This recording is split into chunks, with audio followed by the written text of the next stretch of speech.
that time for us to.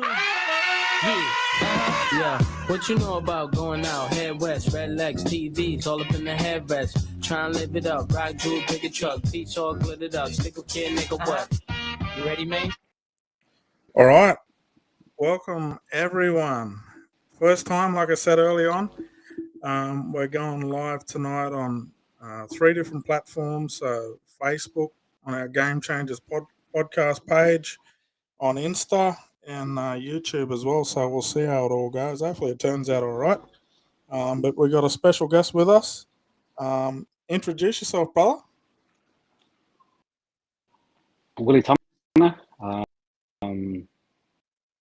proud Wiradjuri man,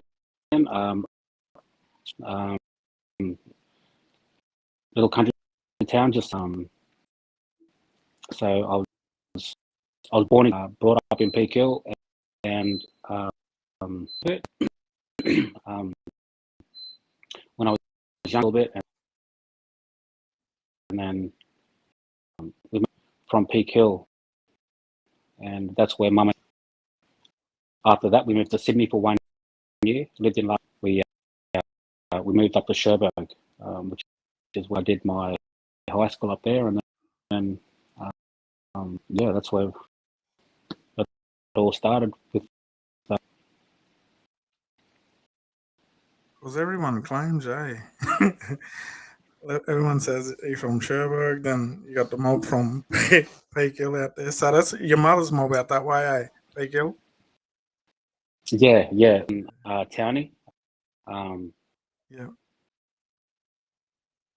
There, and her brother and sister.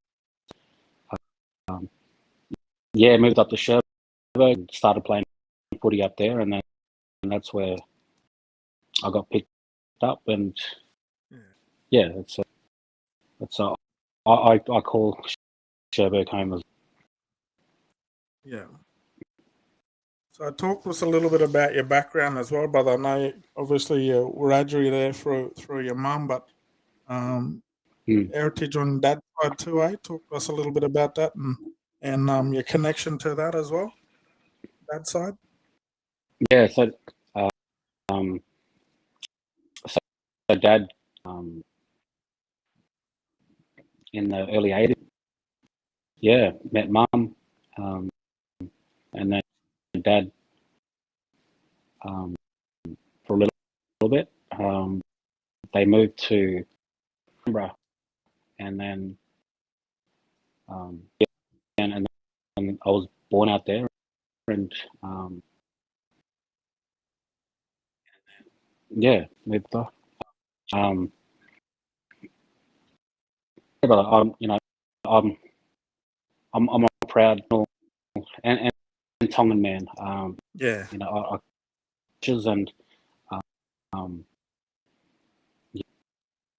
and when somebody question like, do you consider yourself more, and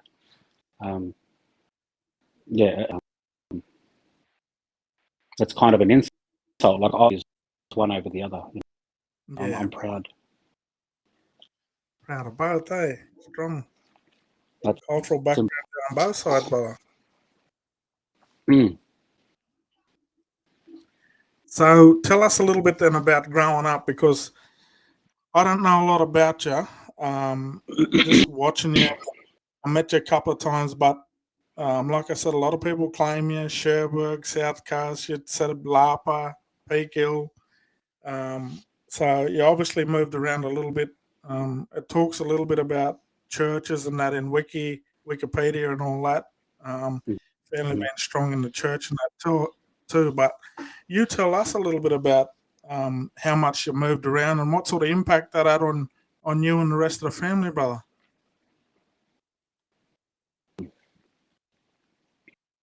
Yeah, I've never spoken about it, to be honest, but still, we moved down to Victoria,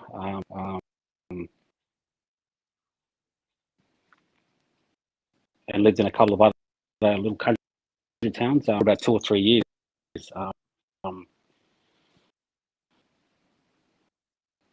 moved back to Peak Hill, moved to Cootamundra, and it was hard. Yeah.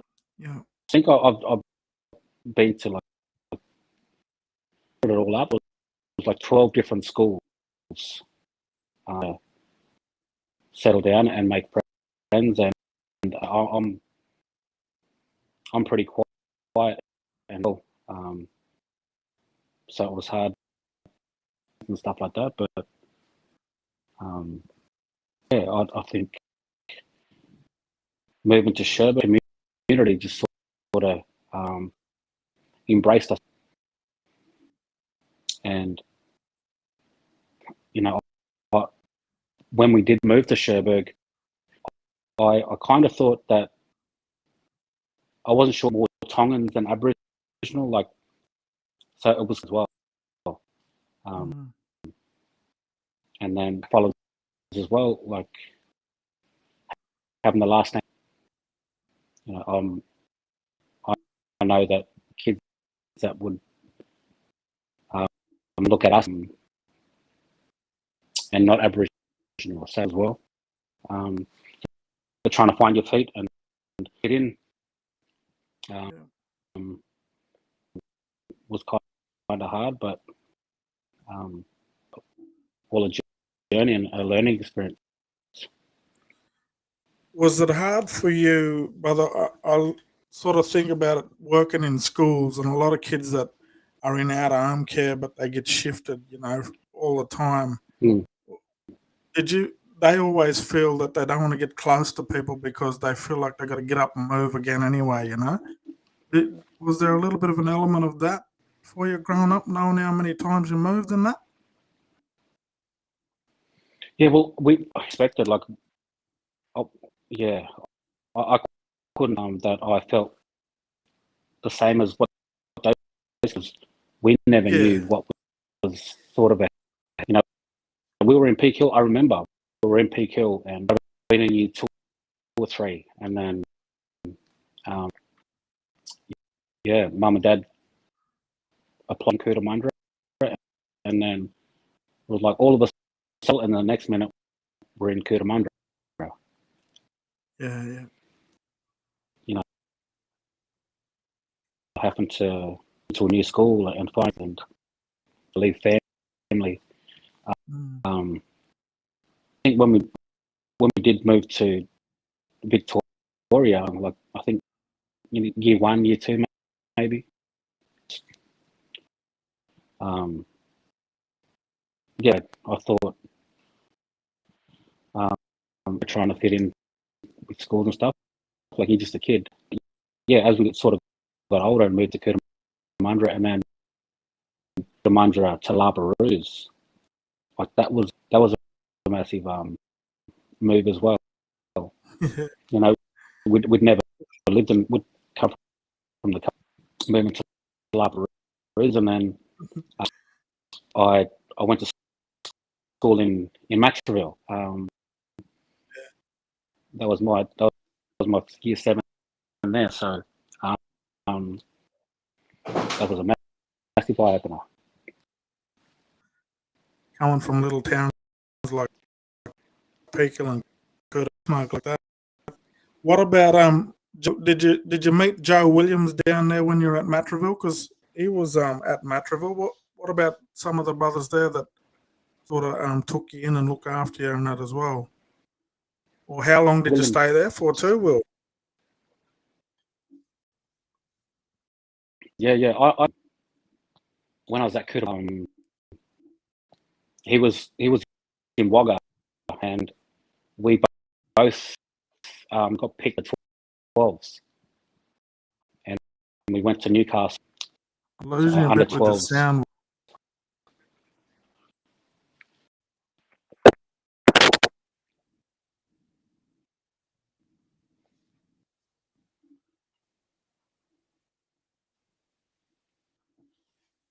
You there, brother?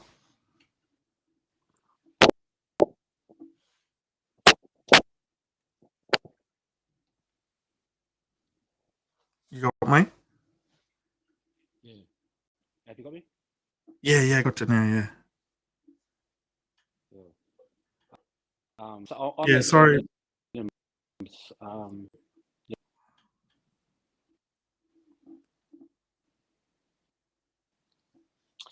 Sorry, brother. Is it just lag?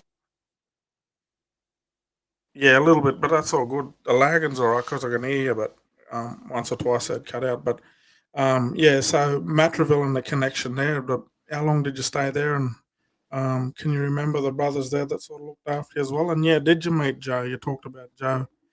I'm assuming down Riverina you met him before that. Anyway. Joey, when I was in Cootamundra, got selected to play, and we both went away. The carnival was in Newcastle, so when I was in, what was the Walker brothers, Matthew, Derrick, they were there. Quentin Silver, Yeah. yeah. Um, so there's a nice little crew there at Lapa, but yeah, like I said, it was a massive movement from Kuta to Lapa. What about how long did you stay there for, Will? At Matraville and Lapa. Yeah, we were only there for one final year of mum and dad, and then we moved from Lapa up to which again, yeah, as well. You know, going from that to a little country town with maybe 12. Yeah, so it was it was a good experience though. Yeah. Um, in all those times moving around, did your parents sort of make you do little odd jobs and that here and there as well to help out with the family? And can you remember your first job, Will? No, yeah. When we were in Victoria, they would go great picking. So great picking, and they would help out there. In Cootamundra and go cherry picking. Sherbrooke, me and my two brothers, we um, would go around and go mow lawns for some extra help the family out. Yeah, good. Like little odd jobs here and there, just to help us get by and put. Yeah, well. Now, talk to us about your siblings. Obviously, Essie played. Cece, played a lot of knockouts with Maureen. And I've met Cece with a lot of the boys from out that way, Boomerangs. But have you got any other siblings? Talk to us about your siblings, brother, and growing up, what it was like. So yeah, two brothers. I'm the oldest of five. So there's myself, CC, Sipa, Essie is the baby sister. So it's five of us, Yeah, and yeah, we're all close. From Sherbrooke, it's sort of I sort of lost that. Um, there was like a bit of a disconnect because the only times that I would come back up would be goes or um, in the offset. I moved away at 17 years old, and then I kind of am grow up, if that makes sense. yeah, bro. And when I went NRL, and when I came back,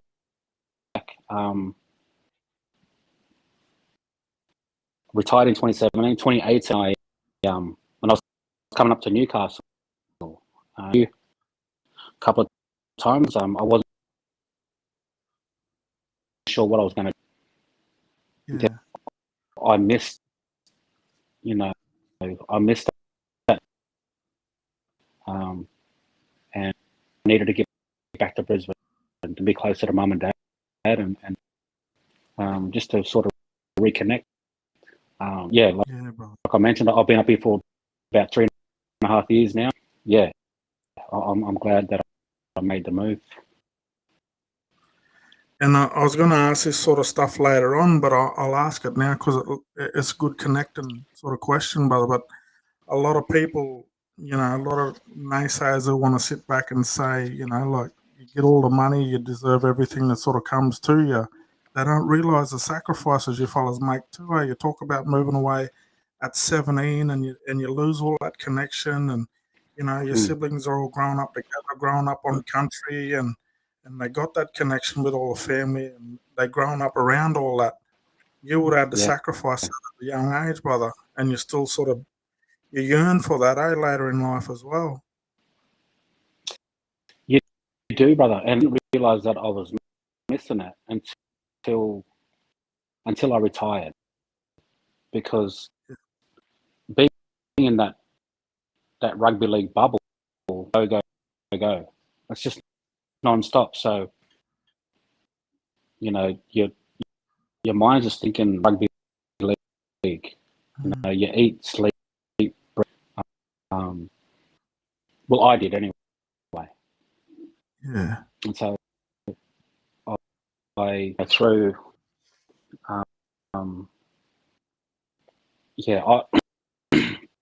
there's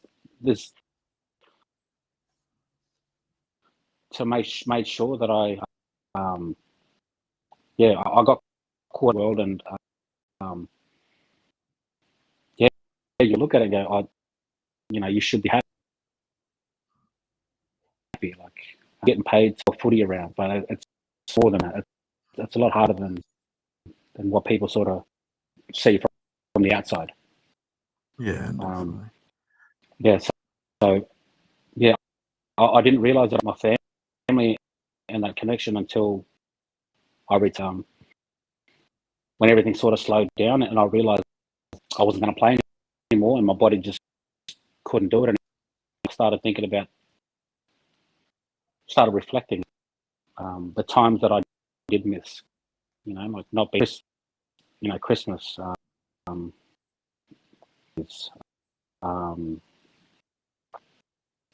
that where, especially as black, we need to be around family. Yeah, definitely, brother. Who was the best player in the family growing up? CC. Yeah. Yeah. Because CC play. I'm not saying CC. He's been in the forward, so up front he's the strong man. He's the intimidator. What was he like when he was younger? He wasn't that big. Yeah. Used to play back row lock. He was just a worker to pull shots on. He was easily the best out of us three. Yeah. And he won't mind me saying that, like, wake us up before school, because up. So we'd wake up. He'd wake maybe 6 o'clock in the morning to go for a run. Wake up. I'd get up, and CC would never get up. Yeah. Right. Yeah, and but I think it just shows that you can have all that talent, but if you don't put work in, then you're not going to go far. But it sounds like so he was the one out of the three of the boys that didn't make it, but he was the one who, I suppose, set you on the path to and got you in good habits, and that's what we talk about with a lot of the guests that have been on, and the advice that they've given to the younger fellas is get yourself in good habits early because they follow you right through, eh? So it sounds like CC had that sort of influence on you and Essie too, eh? Yeah. And you're right. It's, people, how do you stay motivated and like train? I enjoy training, and then I try and do something. How do I stay motivated, or what motivates? I think it stems back from when I was younger. Like waking up. When I was still runs and then getting home after school, and then going down the football field and working on things that I needed to work on. On those habits, you're right. Those habits, and they stick with you if you. Yeah, my brother. So, who was the biggest influence in your life growing up, Will? Considering the amount of time that you've moved, brother, who was the biggest influence in your life? Oh, easily my dad. Yeah, easily my dad. He great.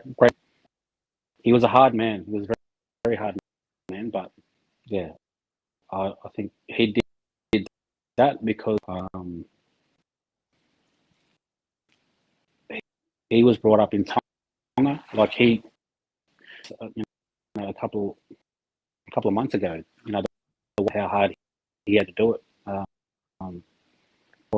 for us to be able to, for us to be brought up the way we were. He sacrificed a lot as well, and so he brought us up, sort of base for now, and there's not many times we'd go off track, but we'd definitely know about it. Yeah.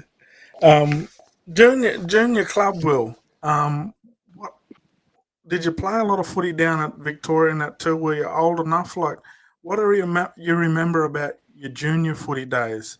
Yeah, even before Matraville and then up to Cherbourg.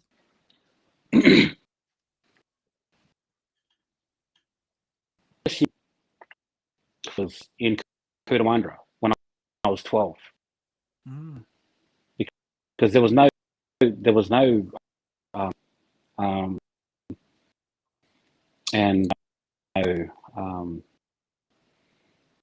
no rug back then. So we moved the first year. I didn't play. I played because all my mates. And yeah, I felt the year that I was up, rugby league was played on us. We had to go to church on Sunday, so play rugby union. So we played for Coogee Saints. Yeah. Played rugby union there. So union and yeah, the following I was asking the boys if they play rugby union. No, we play rugby league. So yeah. Did you play a lot of that later on, Will? Union? Or was it only Yeah. around that time in Sydney? So when I moved to when we moved to Sherwood, I would play league, and then um, I was playing for the men's in Kingaroy. So playing, it definitely wasn't on a Sunday because we weren't allowed to play. But but we were playing union as well, and then I was getting picked for rep, but never in thought that was the part that I was going to take, and I actually I preferred rugby union, and got to, I think when I was 17, I got to Queensland Reds camp, and Eddie Jones was the coach back then, and I signed with the Reds, but that's when Parra offered me a contract. So yeah, everything works out being different. I thought I was going to be playing. A Red, eh? Yeah, So, and I loved it. what position did you play in rugby? Because rugby's so different, eh, to league. Oh, you get back rows and that. Yeah. Sonny Biller, you played a lot with at the Dogs. Good mate of yours went and played in the centres. You know, he was a gun back rower. What did you play in Union, brother? I played mainly inside centre, a little bit of outside centre. I didn't really like it. I'd play at number 10 at 5'8". Yeah, okay. So yeah. Yeah, good. So in terms of rep footy, Will, just trying to get my head around when you sort of started being noticed, brother. In Sherbrooke, did you start making the junior league sides and that as well, or where did you first get cited by a scout for league? I was making South Burner next level up from club. Yeah. I was making that. I think it was 16. But the next step was Wide Bay. I was never able to make it. I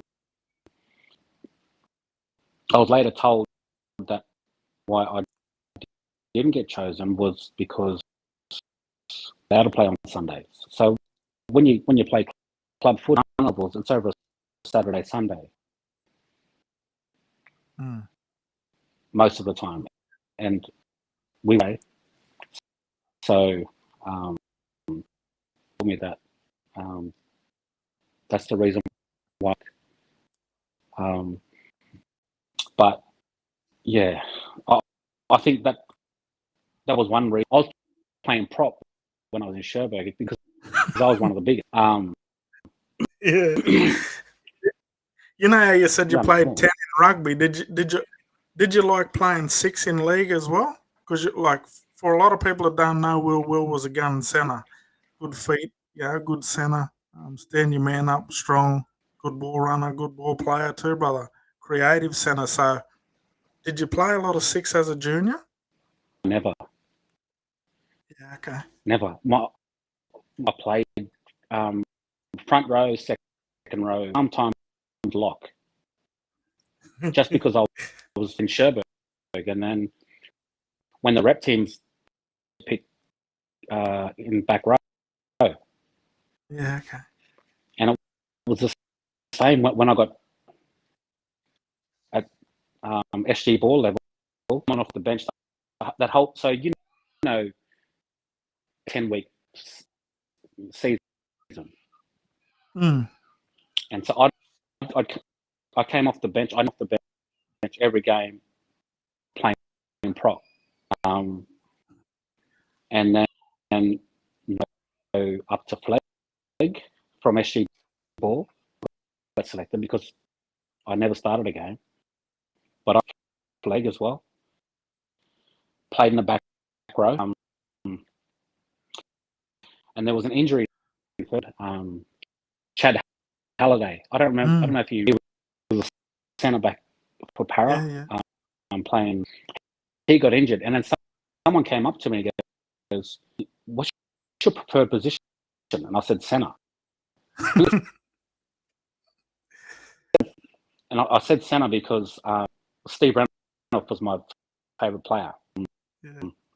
Had never played centre, and then it goes, all right, we're going to put you in centre. In first division, my first game at centre, 10 years old, and I played first division from then on until I played. Wow. Yeah, and so those moments there, I always said to myself, like, if I was given an opportunity, I'm gonna make. And it was like, when I got asked to go down for a trial to Parramatta,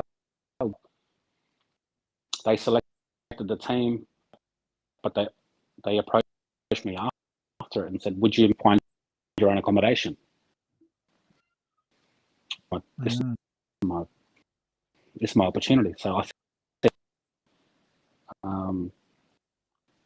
yeah, and then in Jersey Flag, and then when First Division gave me that opportunity,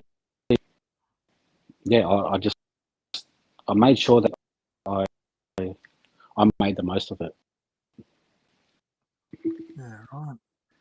So, did Crush get you down? Was Crush there, Will, when you were there? Crush a clue? And where did he see you, brother? Back again, like where did he see you? If you said the Reds were on the door at the same sort of time, where did Crush get an opportunity to see you? So I played a Burnett versus Redcliffe, and the game was up in Kingaroy, and it was just meant to be a friendly game before the season started.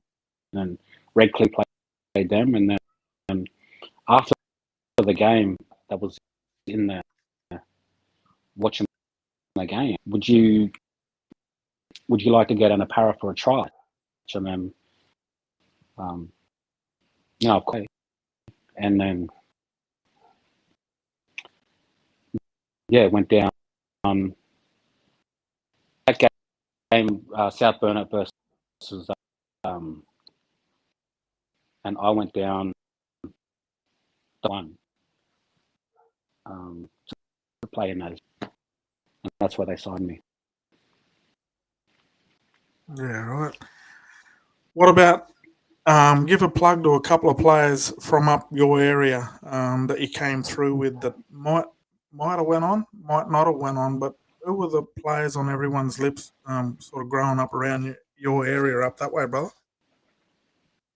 Oh man, so a couple of years before me, and to this day, he's my favorite players. Rick Bird, I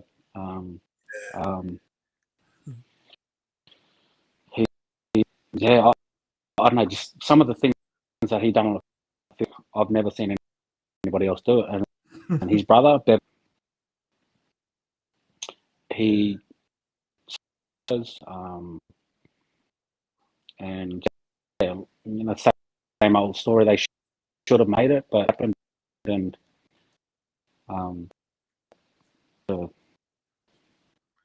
we had Leo on earlier on, and Leo mentioned the same brothers. I think, yeah, Leo Denver. We had him on a couple of months ago, and he mentioned the same brothers as well. Yeah, crazy.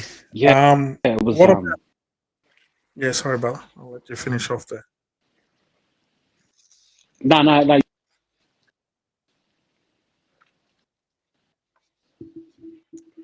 What about leaving like you talk about the church and how strong, with the Tongan side of your family, how strong church is, and the emphasis you fellas put on your faith, right? When does your old man or who gives that approval for you when you move away at 17 that you can now play on a Sunday if church meant so much to you? Do they leave that up to you make the decision, brother, or is it once you turn 18 and you're an adult? Or was it just because the opportunity was there, they sort of make an exception because, like you said there, pretty strong, on the Sundays and that how they don't let you play. It's so your dad asking me this is before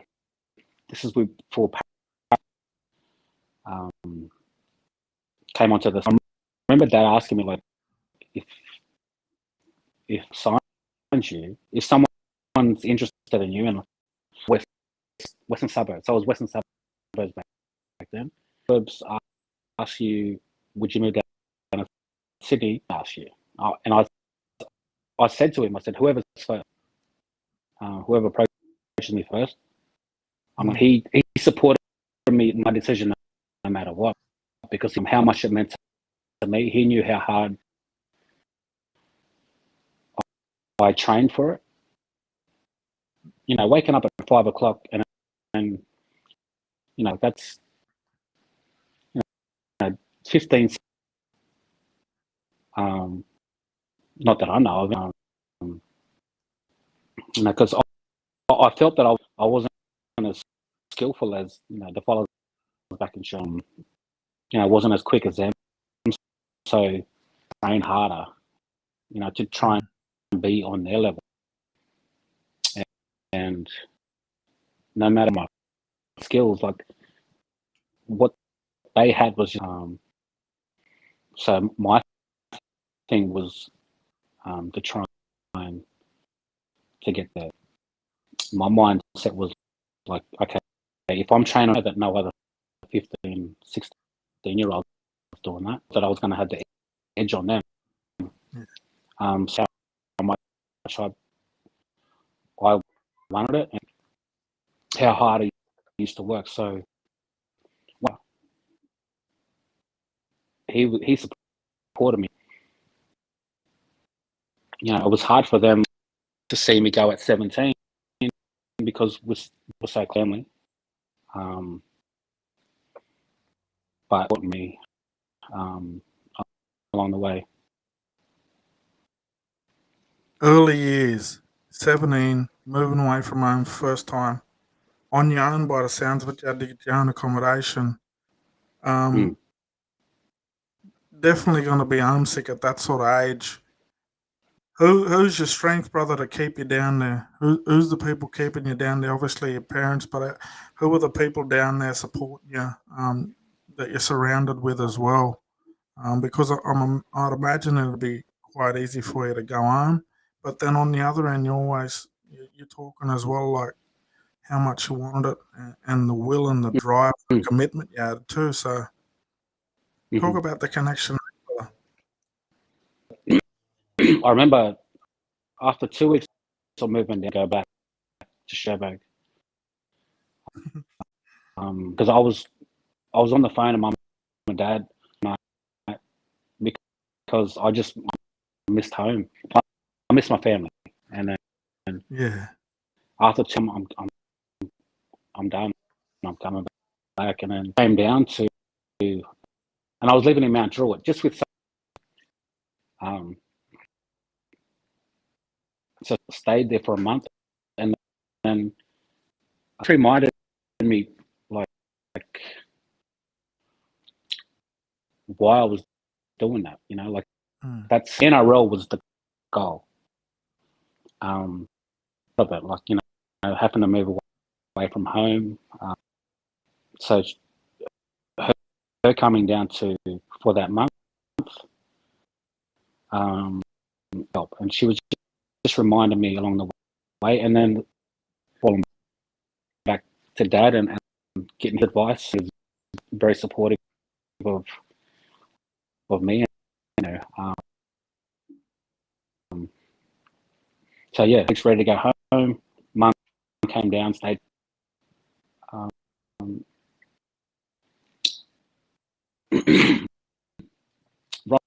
Ronald Prince ended up signing with Para. Dean Withers. Yeah. So having them brothers around help you. Them two there. Them. Oh, for sure. Yeah. 100%. I'd never spoken to them about it. Having those boys, because they're 3 or 4 years old. I'm still a kid, but having them boys, and they played first grade before. They played first grade at the Roosters, So with them coming, I knew who they were, and they probably was, but they sort of took me under their wing, and then those boys, and graded, because looked at us, and so having their support helped me at training, and then hanging out with after training as well, massive for me. So those two boys pushed Dave Mona and Kylie Littlewhite, who were like just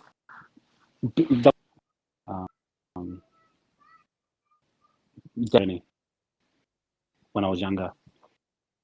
Yeah. So, Will, I don't think I've ever told you this, but I've only met you a couple of times, brother. But I remember meeting you at the cross one night with Team Mana. You were there with Team Mana. I think it was around knockout time, and you come over and you said g'day, and you said, I know your face. And I didn't want to be a big noter because I knew where you knew my face from. When you first went down to Para, or it might have been, you were established then, brother, but World Sevens, I made the original side, so the NASCAR side, and we played opposed against you in 2003. So I was at Penrith in Flegg, and we come across and played opposed, but that was my first encounter with you, and you're only a year older than me, and you were sharp as, but that was my first time I ever met you, brother. I don't Back know. In 2003, nah, I was in the World Sevens squad, and we went and played opposed against you at Para. yep. Yeah, so, and then later on, a couple of years later, I don't remember after that. I got cut from Penrith, I saw you up the cross, and then I didn't want to say anything because I didn't want to, sound like a big nutter or whatever. But I said, "Nah, you don't know me, brother." Nah, But that was my first encounter with you, brother. You wouldn't have known that. I can't remember that. Yeah. When you were there at Para, did you work? Because a lot of them were made sure that all the brothers worked and that all the boys worked, and they had that behind them, like TAFE or uni or work or whatever. Did you Yep. do any sort of traineeships and all that sort of stuff like a lot of the boys did around that time? No, I had to go to TAFE. I had to. Yeah. Okay. I've been Quakers. So 2001, the 1 year, because I went full time. Straight up, did you? Yeah, I had to go to TAFE. I asked if I could, when you finish year 12 up in Queensland,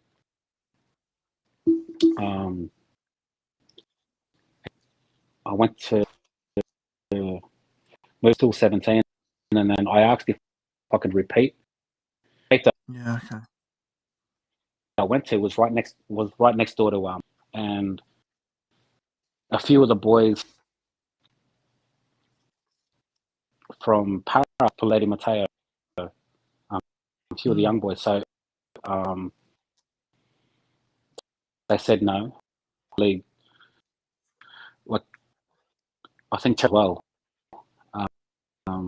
So they didn't want me. So I go to TAFE, and I was a cert for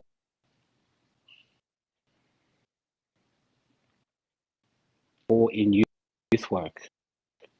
Yeah. Okay. And way out of my depth. I was only going because I had, but I wasn't allowed to repeat, and I was a traineeship either. Yeah. Expectation, Will. Now that I know where you came from, what sort of expectation did you have on yourself, but did Para have on you also when you first went down there? Because it sounded like they sort of let you settle in and find your feet too, eh?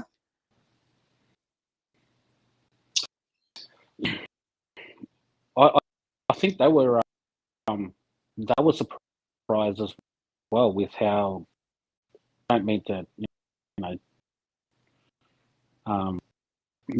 I say this in a humble with how quick I was coming along as well. Like SG ball, and I finished that year against um, 2001, just before the Newcastle. So a lot happened. They certainly wasn't expecting it,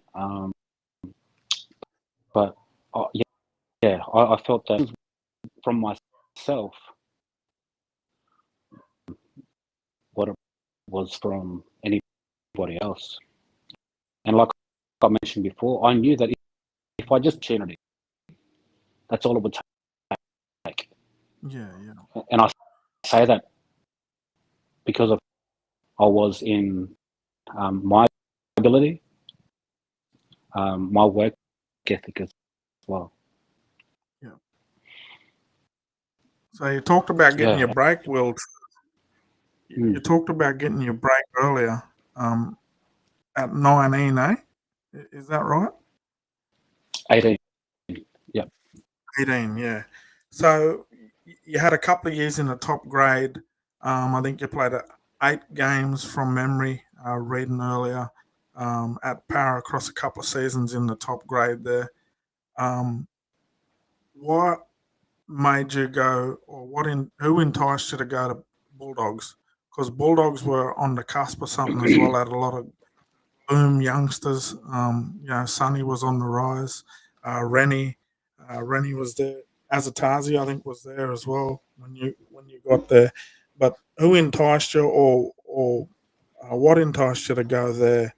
Considering you were on the way up there at Para as well. I couldn't. I had Jamie Lyon and Dave Wailecki internationals at the time, and it got to a point where before, but I've never been more scared of a man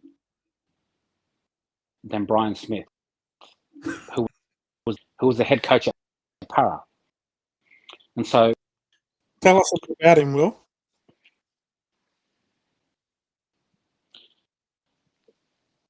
yeah, I had this.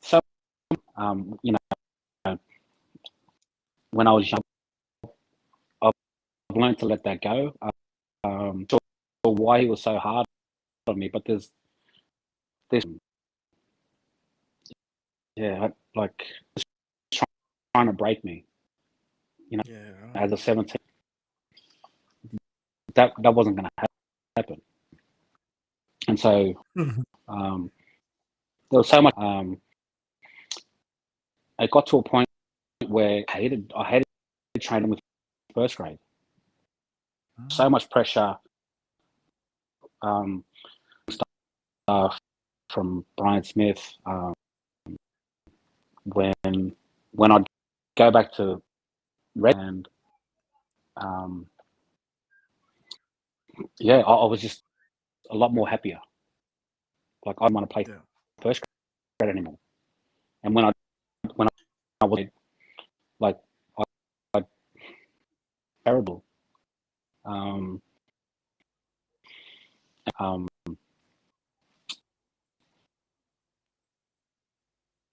2000, I wanted to sign me,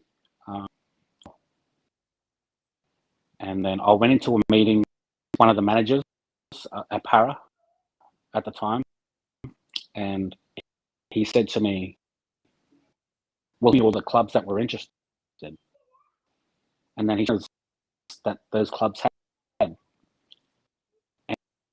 all of those centers and why they were better than me. And he said, "Not going to make it anywhere else because you've got this. And so he just kept rattling them off. And that made me angry. So when I walked out of that office, rang my manager, I said, all right, I don't care. I don't want to be here anymore. And then Bulldogs, who had Nigel Bunga,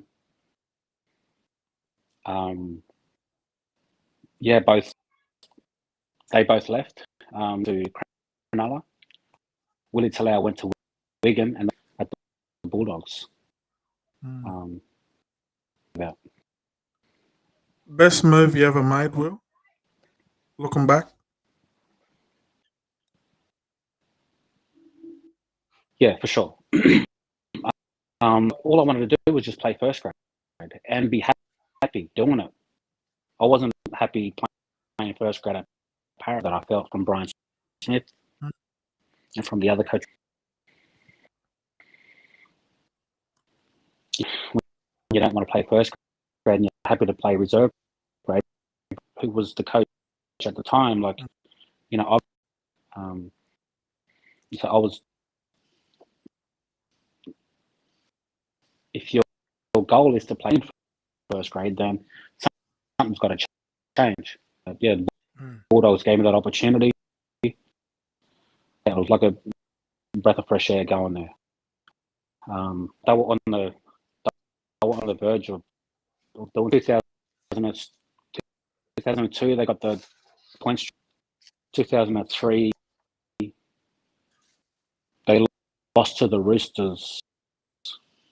The Roosters made the grand final in 2003. Yeah, so 2004 was when it was come through. Roy as a task, Sonny Bill, Thurston. So yeah, easily the best move that I made. What was different about that side that any other setup you'd been involved in, Will? Because obviously you talked about them being knocked off by the Roosters the previous year, and you went through and won it in 04. But what was different that year, or what was it that took you to where you went to? Was it a commitment that you made, or were you just hungry as a group? Yeah, I think it was both. Bulldogs mentality back then, it was like play hard and then drink hard. You know, and I encourage now, but like that was the Bulldogs, and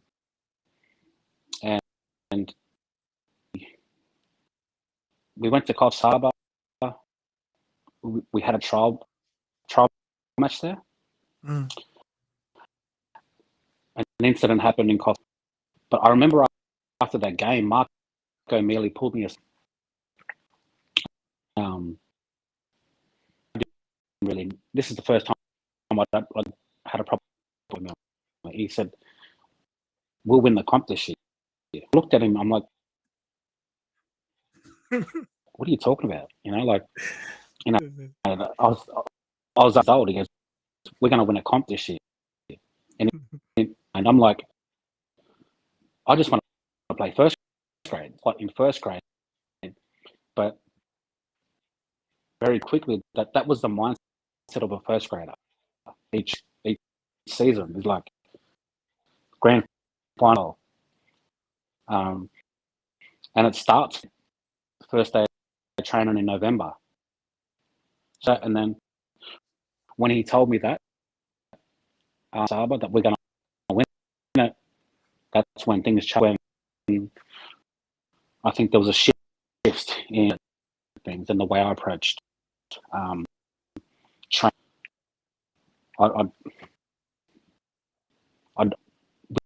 We used to have bash sessions at training. You know, so Roy Satasi, Sonny, put on game. You know, these boys would be, and Rennie,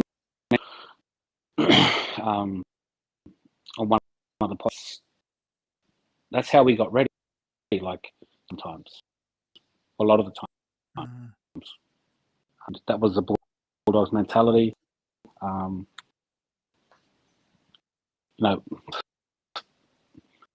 But coming from Para, which was totally different,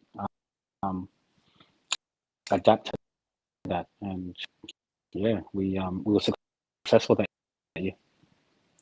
So I'm going to read out for the people that are watching that don't know who Will is. So he played a total of 40 games for Para over 4 seasons with 2 different stints, obviously. 81 games with the Bulldogs over 5 seasons, 60 with the Cowboys over 3 seasons. You represented the Maroons, Queensland 8 times, played for Australia 12 times, and played with Indigenous All Stars once as well. But then you also went across to England and France and played 31 games across 3 seasons with Catalan, Lee, and then you had a game with Bradford as well, brother. Um, do you still pinch yourself when you hear all that? Because that's a massive achievement. To think you played over 200 top class games. Considering you went to 12 schools and you moved around a fair bit, brother, growing up. It's now when a long time ago. Um, to think when I was, Charles Sherberg told me that, like, if they said I'd play first grade, but not have achieved what I did. So yeah, it seems surreal. Like when I do look back, yeah, I'm thankful and grateful that I was able to achieve what I did. And well, did you represent your father's country too, brother? Did you get opportunity to play for Tonga? In 2013, I think the World Cup. 2012.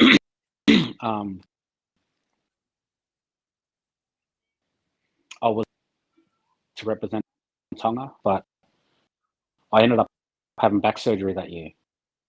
Yeah, okay. Yeah, like that's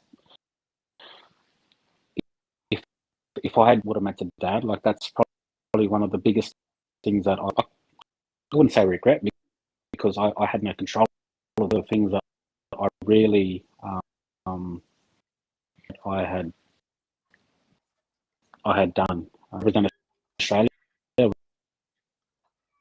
was massive, but if I was able to Tonga on the world stage, yeah, I think that would have meant a lot would have been, brother. Would have meant a lot to the family from what you're saying about Dad too, growing up and that, eh?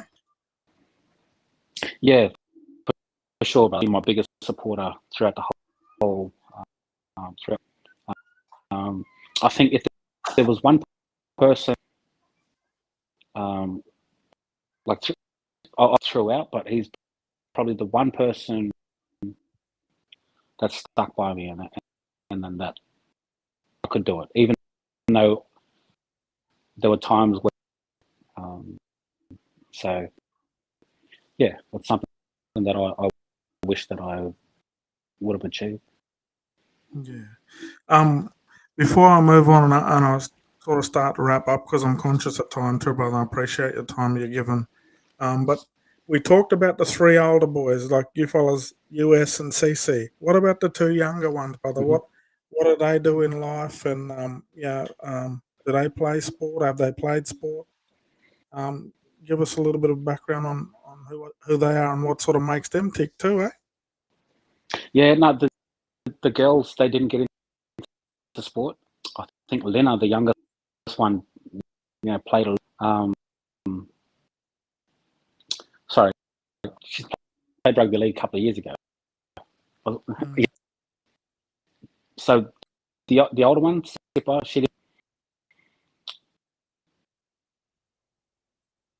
she works.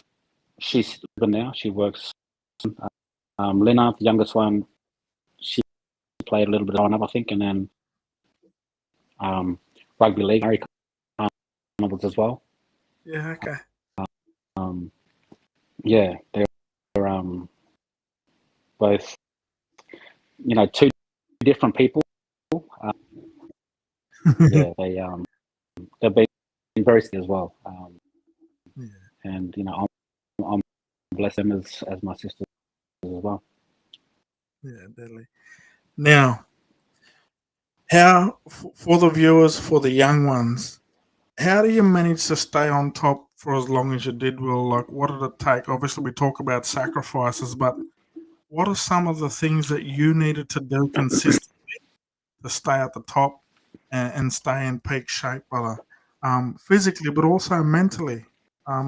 Yeah, considering you're in the spotlight, 24/7, even in off season, people are trying to find things on you to put in the paper, the negative stuff. Yeah, it's a good question. I wouldn't be able to just narrow it down to,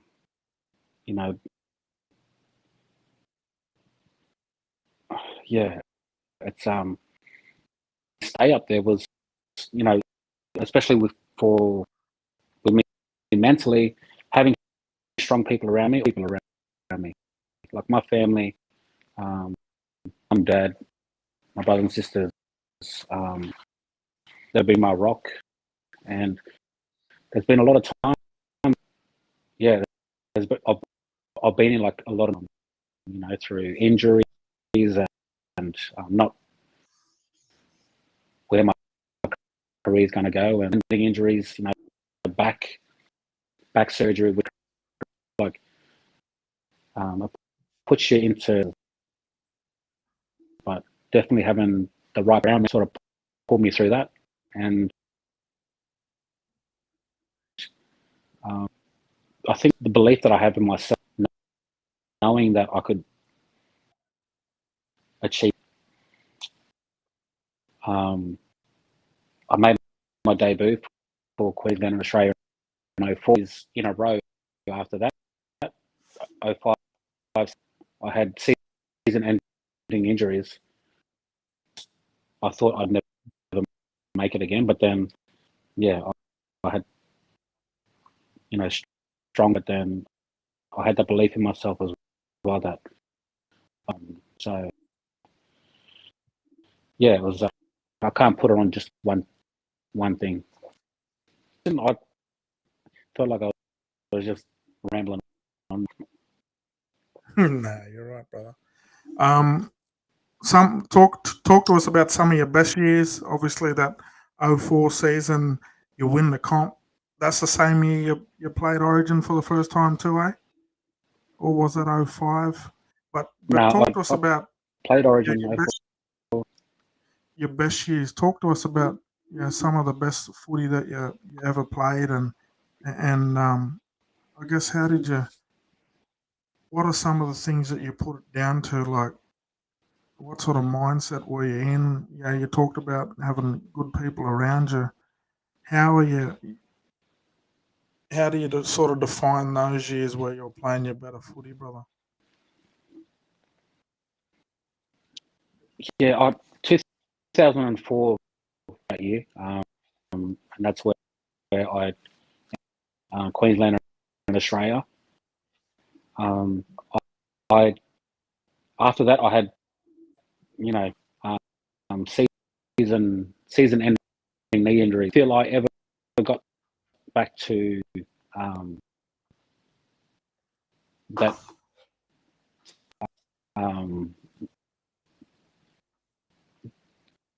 the way that I was physically in 2004. I don't. But yeah, going up to the Cowboys, even though we I was 1 year out of 3. I think we wooden spoon once as well, and Matty Bowen. Like that's especially, you know, when they were at, it was probably those years, and Bulldogs was my favourites. Yeah, awesome. What about the memories there with them sort of players, brother? You must have been scratching yourself too, pinching yourself, being around those sorts of players too, eh? Because growing up, you said Renoff, but who else did you look up to growing up? Like who did you try and model your game on, or always made sure you're in front of the TV when certain players or teams were playing? Yeah, I never got into that, trying to model my game around anybody, because you know, do have, you know, but like speed, you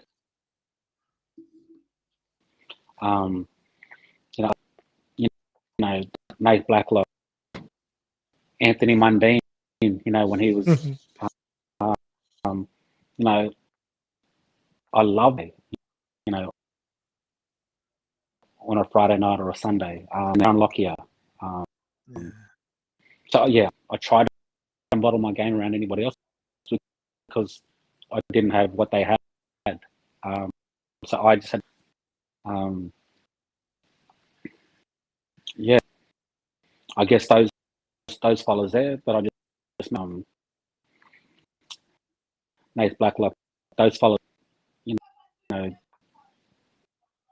set us young fellas to come through, and now you've got like, you know, Cody Walker, Selwyn, Cobbo, you know, all those fellas coming through. It's see, brother. Yeah.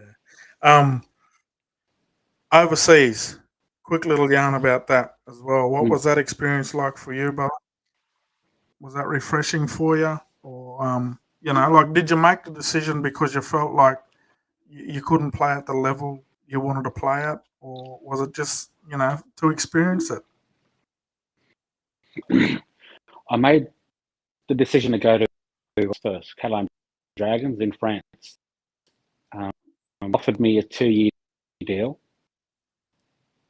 Melbourne Storm offered me a 1-year deal. In hindsight, like,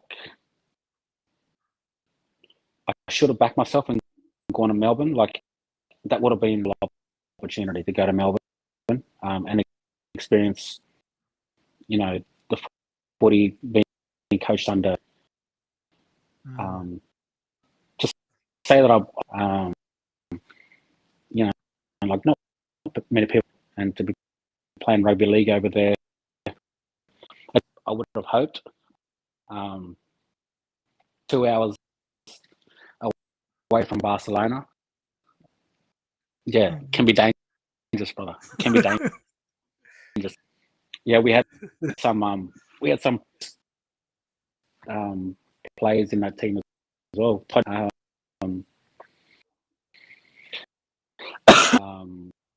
You know, Kristen, you know, that, and I had a lot of injuries over there as well.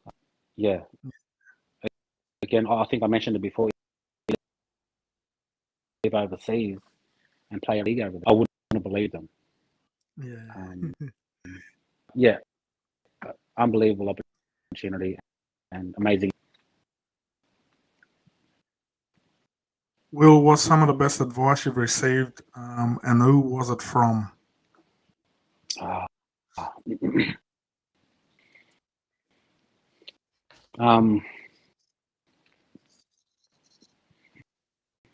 Yeah, he would always never think that we're like, he, and I never did hear him tell us that, you know, he always told us what we did wrong. You know, that could rub a different ways, I guess, when you grow up. Like, you need to have that. They need to have that positivity. But Dad, he'd always tell us, you know, what we needed of women. So it always, when we thought that was down. So yeah, he'd always tell us, yeah, always think that we're better than anybody else. And then again, I was brought up in around that. I put God first, and always remembered that. Yeah. Well, so someone you learn a lot from. You talk about Dad. What was some of? I'll move on because I feel like you've touched on that. Some of the valuable lessons you've learned. But let's have a little bit of a yarn about the people that you're around in different clubs, brother. Who was the best coach you had and why? Who got the most out of you and why, brother?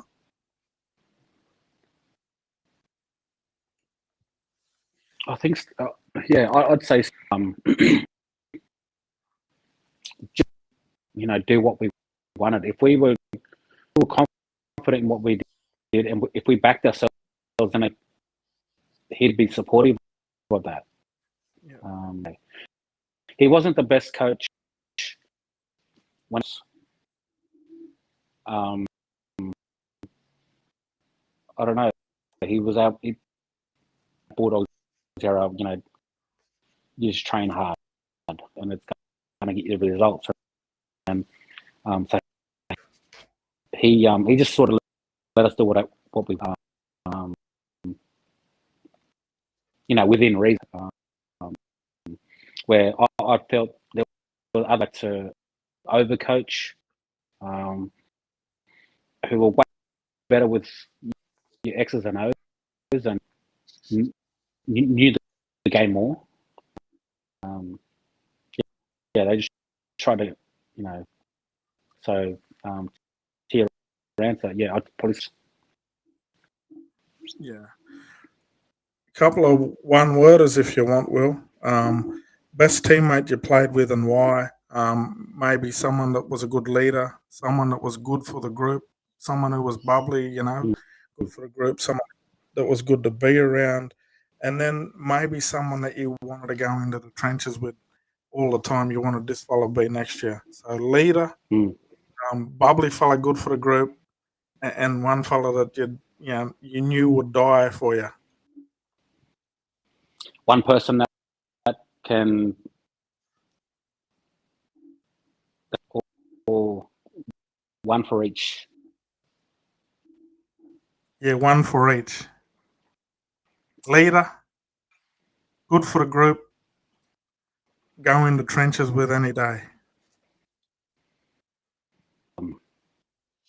JT in the trenches. Yeah. I'll say Andrew Ryan. It was our coach after Steve Price. I put him trenches. I'd put Sonny and JT. What it was about him, but every time you'd be in a dressing shed, Jonathan across from you, or you always knew that. Yeah, no matter what, you just think you were going to win. So that's powerful. The Play. Yeah, and bubbly, I'd say JT. Everybody knows him for that laugh now, but I don't know, just bring the group together. Yeah. Not only was he a leader, so he was so tough. Like he'd play, one inside me, but he would never come out like, let me go in there for one set. He wouldn't.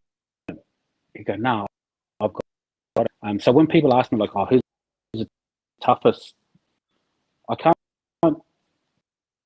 played along fellas, but like I can't go past JT. Wait, and then some. Yeah. Who was the best opposition centre you faced? Who was the fella you dreaded? Anyone ever give you nightmares? One, I think at the best in me was Justin Hodges. Yeah, Hodjo. I made back in 2002 when I was at, and then when we played that game, because he'd been in the Laverne. It was my first game, and put it over me, like, and I was 18, and I was like, nah, that's not happening. So there's been times where me and him have nearly punched on when he was at the Roosters, and then as well. But every single game that it was a battle, and I'd say I'd put him up there as someone that I just love playing against. Best person to be around, and what made you want to be around them? Would you say JT to that one?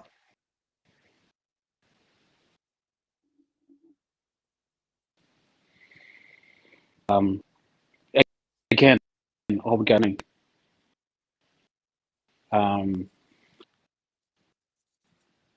They're both leaders. Present themselves in different ways, but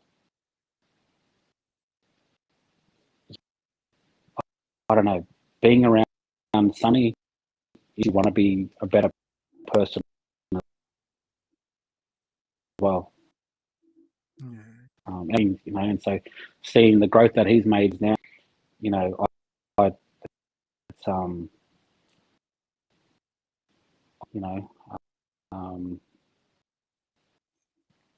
I definitely look up to, but yeah, JT as well. We're close. I've known JT. Yeah.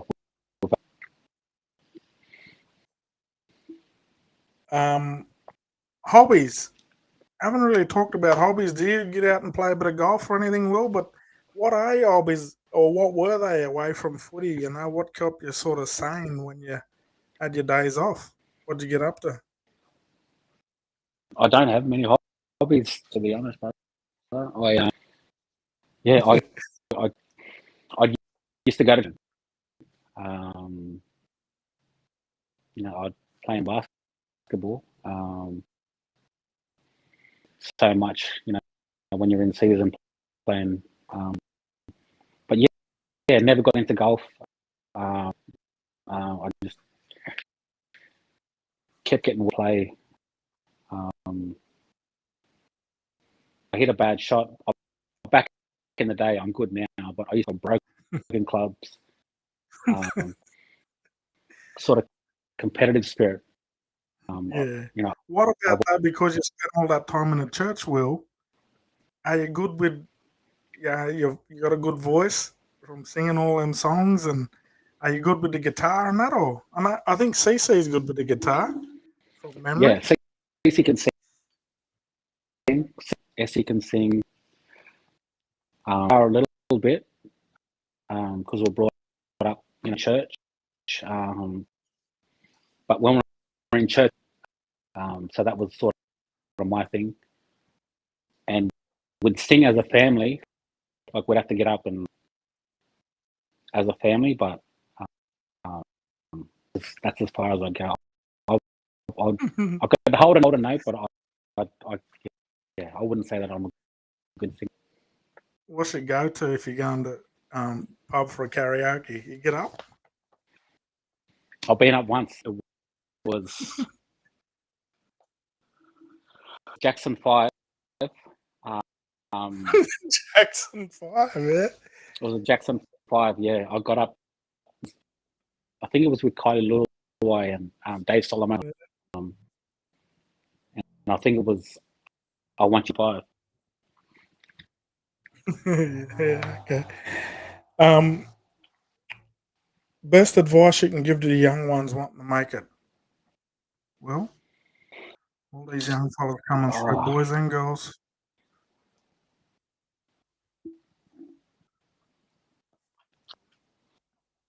yeah, that's a tough one. Yeah, I don't think I've just got one to give them. It's um, they they look at rugby league they just see the highs of it.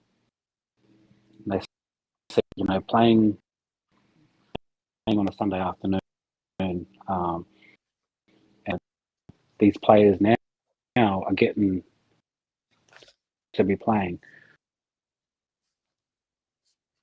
but there's a lot of things that these kids don't know about as well, and especially around the social media era.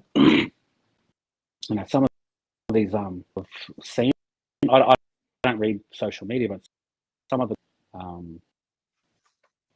heard about that have been um, people that didn't have well reading those comments. It could put them in a bad place. So I just encourage kids to really think about, or just get educated about everything about rugby league. Um, but if it's something, yeah, I've you know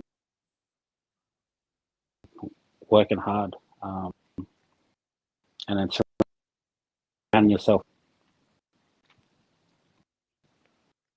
Will knockouts and All Blacks carnivals. Now you talked about Mm. not being able to, go home a lot when you played. Did you get an opportunity to play in any of the knockouts or the All Blacks carnivals up in Queensland? Yeah, I did. All Blacks was when I was playing for Sherburg. We went out there and used, I think, 1 year. I think we played Moree um, in the final, and we beat them, and that was my first taste of All Blacks as well. And then knockout was in 2000, and Sherburg went down and played for Narendra. Oh yeah. I don't know why we played for them. I think Bear, um, or Narendra back in the day. We went down there, played 1 year for them, played in 2018 as well, um, from Peak Hill. Peak Hill, yeah. Yeah. Now, I know you spent a bit of time at the Murray Carnival this year with Deadly Choices. Mm. Who impressed you there, and got any stars of the future that you want to mention that you've seen running around up that way? A lot of talent. There's so much talent, especially and with I was very impressed with them. It was under 16 team.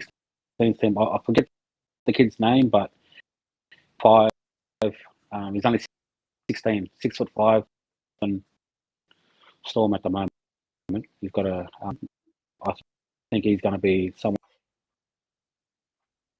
to look out for. But yeah, as I mentioned, in the knockout in the Murray Cup, and communities as well. So they don't get those opportunities that they week in, week out, going to their games. So Latrell made mention that scouts at Yeah, those he was carnivals. vocal about that. Yeah, and he's spot on. The football. It can be taught. And think those kids are the X factors. I think a lot of the clubs now, they're going for those big kids, those big Islander kids that are 6 foot playing on the wing. Much room for the light JTs. Preston Campbell's. Dino was very vocal about that too in commentary at on the Monday, I think it was, about just got to stick patient with our young brothers, because they're not development until later on, early 20s, mid 20s. Just put a bit of time and effort into them, and then they'll prosper later on and benefit your club. So I think that's a good message coming from Dino as well, eh? You've got to have the right people in those clubs. Nurture those young fellas along. Having I don't know, that gymnast people within the clubs, and preferably fellas that are played and know what it takes to make it. Down that the kids are going to face, especially coming from.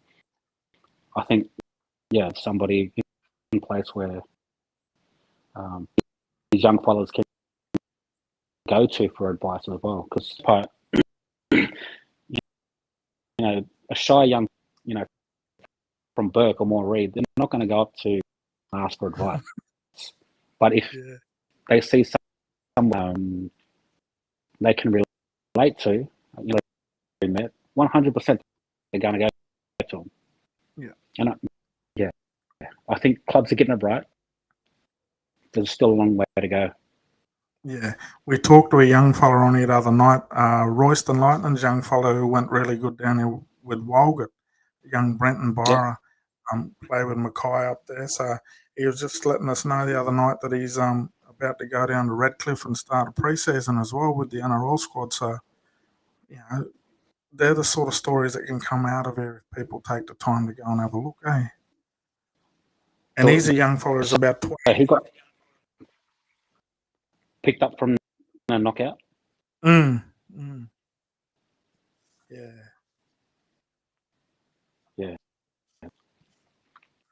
So Redcliffe for him, yeah. So we wish him all the best. But to finish off, brother, a couple of little one-liners. If you didn't play professional footy, what would you be doing?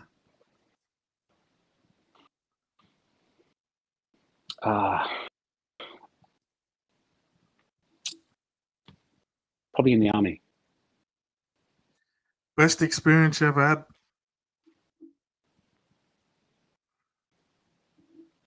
State of origin. Best ground you played at? Suncorp.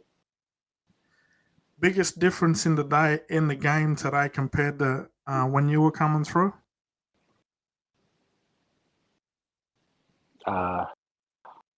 Referees. If you were CEO for the day, what would you change? The big boss. CEO for the day.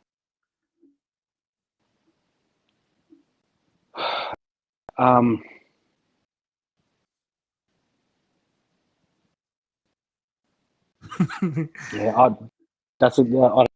know. Yeah, that's a tough one. Quote you live by?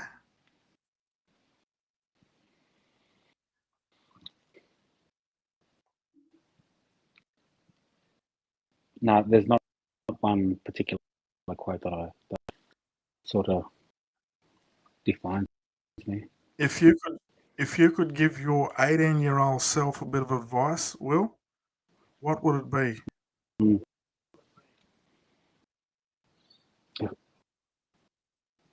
I would tell that 18-year-old that everything will work out. What's been or what are you doing with yourself now, Will? Let the people know what you're doing with yourself now with that up that way. Yeah, so I work for Deadly Choices. Yeah, it's an Indigenous organisation, and as an ambassador, I go out to encourage people to make better decisions. To try and empower people to be, to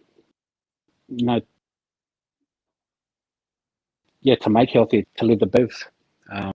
Love what I do, bro. I'm blessed to be in the position, working with people and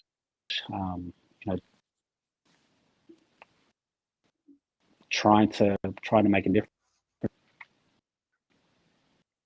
How many kids do you have, and are they interested in sport? They play sport, and what sort of dad are you, brother?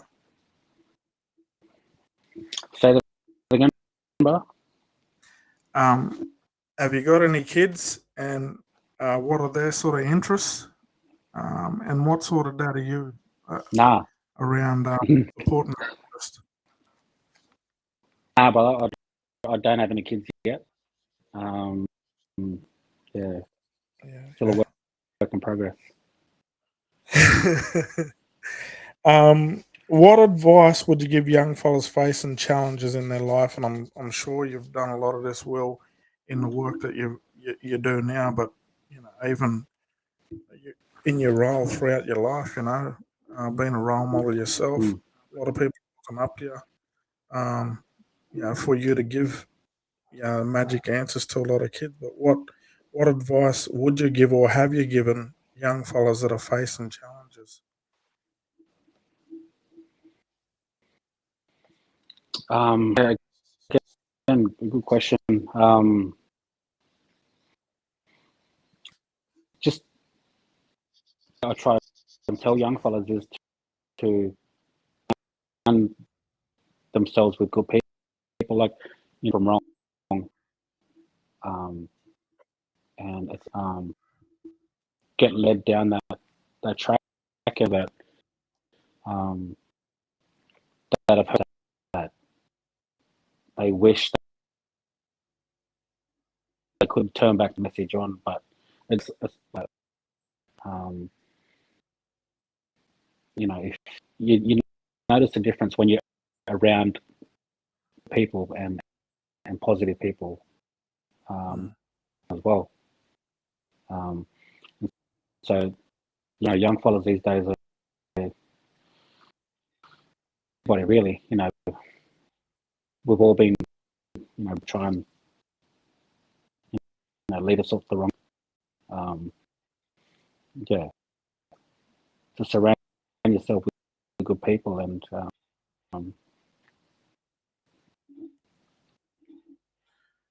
have you got a favorite modern day player to watch, Will, and why?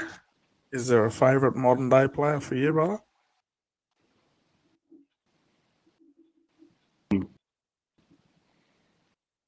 Latrell, big fan of his game. When he's on, some of the things that on the field and the way he's able to turn a game around. This year when he came back, he was just another level above everybody else. So I love watching Latrell play. Like Tony Staggs as well, injury free, and when he's playing well, he's just a powerhouse. No one can sort of. There's a few players, that I'm only starting to get back into rugby league. I haven't watched it. Didn't watch it when I was playing. And then when I retired, I, you know, but now I'm getting back into watching the game. Is there a player in the current game that reminds you of yourself, a little bit of yourself?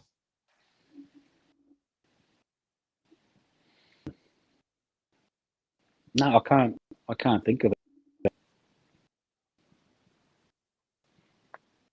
Yeah. Yeah, and even if there was, I don't think I'd say, Put yeah, that he on him? reminds me of me. No, no, that's yeah, I couldn't. What has been the most challenging thing for you, brother, since you've retired from the NRL?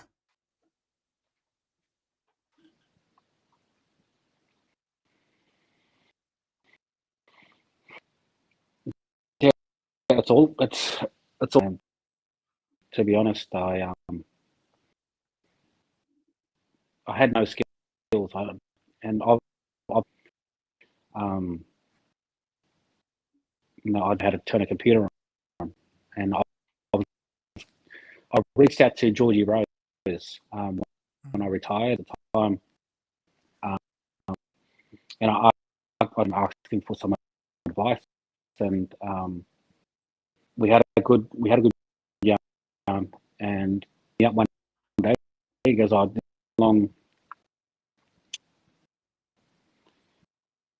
to a meeting," and I just thought it was just going to be a meeting about a work about work here and there.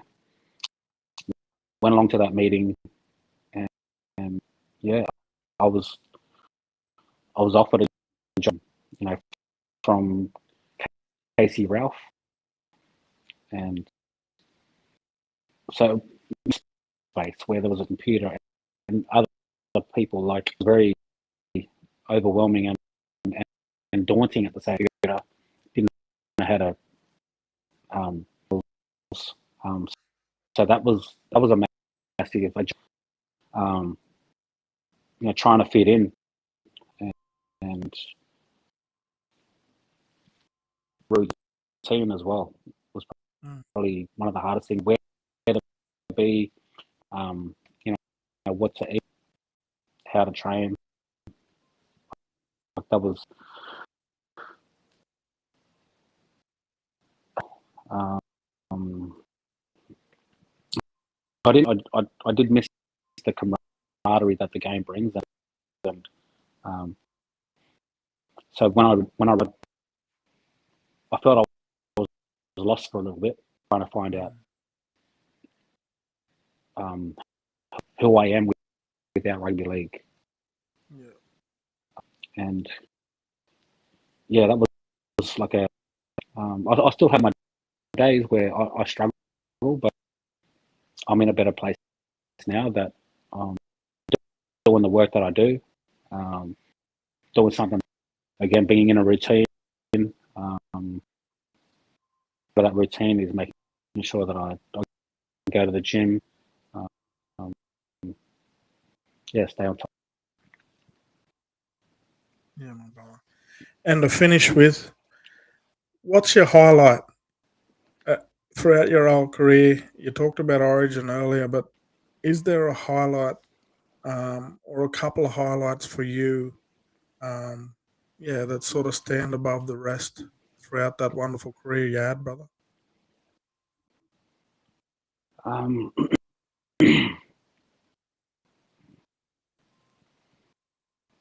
yeah, there's playing in the grand final. Just knowing how hard it is to get to age as well. I took that for granted because I was only 21 when we won it. Wasn't my expectations going into that, try and cement a first grade spot. I, I achieved that, and like I was able to play Origin in Australia that day. So whole year for me was like a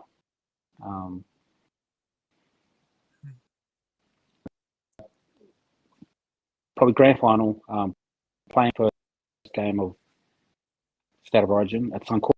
I'll never forget running out onto that field, and then first time I ever put on an Australian jersey as well. Probably those three moments stand out the most. Yeah. Well, brother, hour and 40 minutes. I really appreciate the time that you've given us. I know that the viewers would have got a lot out of it. Um, I know now, I've seen you a few times, obviously, the last couple of years, but if anyone's seen him, he's working with Deadly Choices, making Deadly Choices himself because he's chiseled, this fella. He's like a statue, one of them Greek statues. I Not me, remember brother. seeing you do that work with Willie coming up the coast as well. Tab, when I reached out, and I just missed you when you were in town here, but and they made you jump in at Merriweather Ice Bar. Yeah. No shot, and he's trying to get you to show your rig, but you're pretty humble, brother. But again, Appreciate you, brother. Thanks for having me on. Yeah, no, I appreciate it, brother, and we'll reach out when we're up that way and come and have a coffee or something. But likewise, if you're down this way, reach out and yeah, we'll catch up for a yarn, eh? Yeah, for sure, brother. Thanks again, brother. Got a lot of time for you. Appreciate it. Thanks, brother. Thanks, Will. Alrighty. Will Tonga there. Hope you enjoyed that yarn with Will. Really appreciate Will's time. Yeah, Queensland, State of Origin, Australian representative, over 200 top class games. What more can you say about that young brother? Respectful young lad as well, very humble, and good upbringing as well, good values. So hopefully all these videos work out. Like I said, YouTube, Insta, and Facebook. Yeah, we'll try and load all of these up now. But again, we appreciate your support, and we'll see you again soon. That's episode 29 in the bank. Thanks for joining us.